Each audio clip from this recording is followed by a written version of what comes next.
સંસ્થાલક્ષી સંરચના મુખ્ય 3 પ્રકારની હોય છે: સરળ સંરચના, અમલદારશાહી સંરચના અને સમસ્વરૂપી.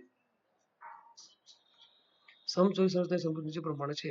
સમસ્વરૂપી સંરચનામાં ખાતા વિભાજનના 2 સ્વરૂપો સંકલન જોવા મળે. આવી સંસ્થાઓમાં કાર્યકારી જૂથો અને ઉત્પાદકને સંયુક્ત કરવાનો પ્રયત્ન કરે છે. કાર્યકારી જૂથો અને ઉત્પાદનને સંયુક્ત કરવાનું એટલે કે સાથે મળીને કામ કરે છે. વિજ્ઞાપન સંસ્થાઓ, હોસ્પિટલો, યુનિવર્સિટીઓ આ પ્રકારની સંરચના બનાવે છે. આ સંરચનાની શક્તિ તેના દ્વારા સંગઠિત કરવામાં આવેલા વિદ્વાનોની સેવામાં હોય છે. આ સંરચનાની શક્તિ તેના દ્વારા સંગઠિત કરવામાં આવેલા વિદ્વાનોની સેવામાં હોય છે, જેઓ વિચારોના આદાન પ્રદાન દ્વારા વિશિષ્ટ સંસાધનોને વિશિષ્ટ ઉત્પાદનમાં પરિવર્તિત કરે. દાખલા તરીકે, એક સમસ્વરી સંરચના ધરાવતી વ્યવસ્થાપકોનું શિક્ષણ આપતી કોલેજમાં વિવિધ વિભાગો હોય છે, જેમ કે વહીવટી વિભાગ, હિસાબ વિભાગ, નાણાં વિભાગ, શૈક્ષણિક વિભાગ. આ સંસ્થામાં BBA અને MBA નું શિક્ષણ કાર્ય પણ થાય છે. આ સંરચના સભ્યોની બેવડી જવાબદારી હોય છે, જેમ કે એક પોતાના અધ્યાપન કાર્યની તો બીજી પોતે જે વિભાગ સંકળાયેલા છે તે વિભાગના અધ્યક્ષ તરીકેની. હવે એ કોલેજની વાત કરી તો અલગ અલગ વિભાગ છે. કયો વિભાગ છે? વહીવટી વિભાગ છે. એમણે શું કરવાનું? તો કે જે કંઈ વિદ્યાર્થીઓ એડમિશન માટે આવે તો એડમિશનની પ્રક્રિયા બધી પૂર્ણ કરવી. પછી બીજો હિસાબ વિભાગ છે, તો એમણે કેટલો ખર્ચ કર્યો સંસ્થાએ, કેટલા વિભાગની અંદર કેટલી ફી આવી એ જોવાનું છે. વહીવટી વિભાગ, નાણાં વિભાગ, શૈક્ષણિક વિભાગ એને ભણાવવાનો છે. તો શૈક્ષણિક વિભાગમાં છે એમણે શું કરવાનું છે? એમણે ભણાવવાનું છે. પરંતુ વહીવટી વિભાગ છે દરેકની અંદર અધ્યક્ષ હોય છે, head of department, HOD, head of department.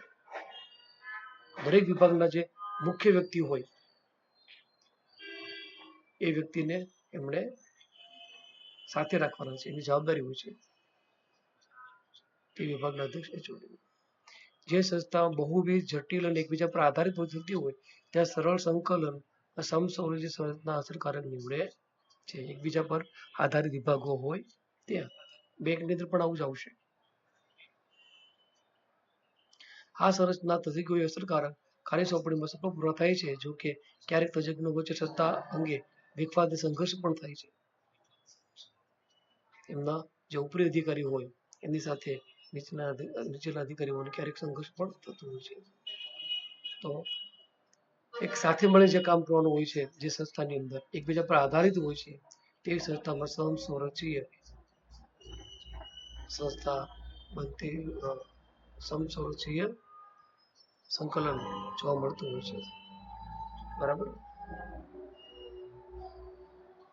ચાલો, ત્યાર પછીનો પ્રશ્ન છે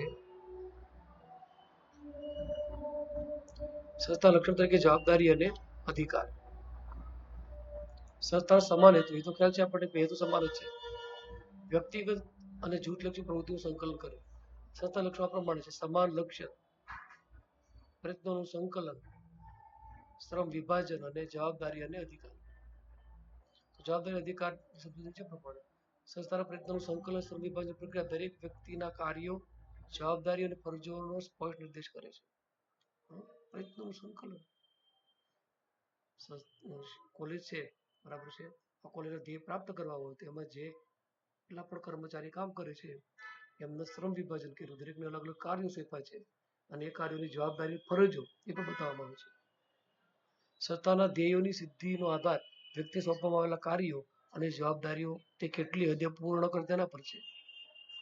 આ સંસ્થા ધ્યેય ક્યારે પ્રાપ્ત કરશે? તો કે એમાં જે વ્યક્તિને કામ સોંપ્યા છે એમાં એને કેટલી જવાબદારી લીધી, કેટલી પૂર્ણ કર્યા છે. બધા જ કામ પૂર્ણ કરશે તો જ સંસ્થા સફળ થશે ને, તો જ ધ્યેય પ્રાપ્ત થશે. કર્મચારી સ્વશિસ્ત અને કાર્યની આચારસંહિતાના વ્યક્તિને તેના કાર્ય જવાબદારીઓ પૂર્ણ કરવા મદદ કરે છે. સ્વશિસ્ત હોવી ખૂબ જરૂરી છે. ઘણી વખત એવું બનતું હોય કે સંસ્થામાં વધુ કામની જરૂર પડે, વધુ કામ કરવાનું એટલે વધુ સમય આપવાનો, પણ ત્યારે પેલો કર્મચારી એમ કે ના, હવે તો મારો ટાઈમ થઈ ગયો, હવે હું કામ નહીં કરું, તો સ્વશિસ્ત નહીં કહેવાય એમને. બેંકમાં ક્યારેક જોવા મળે છે મારા બેટા ટાઈમ જોઈને જોવે.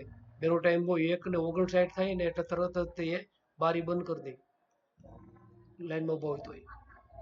કાંઈ કામ એનું ન હોય તો એ 2:30 સુધી, ક્યારેક તો 2:30 વાગ્યા સુધી એમને રિસેસ હોય તો 2:35 એ લોકો કામ કરવા માટે આવે. આમ તો તમે જુઓ ને તો એ બેઠા બેઠા તડાકા જ મારતા હોય. તો આ સ્વચ્છતા નહીં કહેવાય.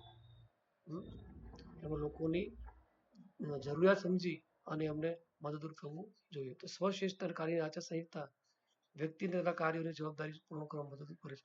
કાર્યની આચારસંહિતા એટલે કે કાર્ય કરવા માટે નિયમો, મારે આ કામ કરવાનું જ છે, આચારસંહિતા. આવી રીતે જ કામ કરાય. તો લક્ષણ તરીકે જવાબદારી અને અધિકાર, કારણ કે સંસ્થા છે એમના લક્ષણો છે સમાન લક્ષ્ય, પ્રયત્નનું સંકલન, શ્રમ વિભાજન, જવાબદારી અને અધિકાર.